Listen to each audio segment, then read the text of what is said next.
Aminado ang PNP Criminal Investigation and Detection Group o CIDG na nahihirapan silang matuntun si dating presidential spokesperson Harry Roque na may contempt at detention order kaugnay ng Philippine Offshore Gaming Operator o POGO investigations.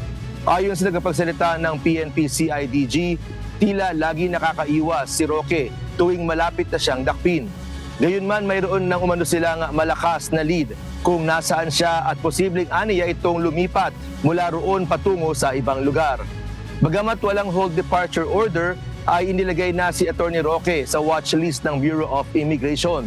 Sinabi ni Interior Secretary John Vic Remulla na hindi tinuturing na pugante si Roque, ngunit kailangan pa rin nitong harapin ang mga alegasyong binabato sa kaniya.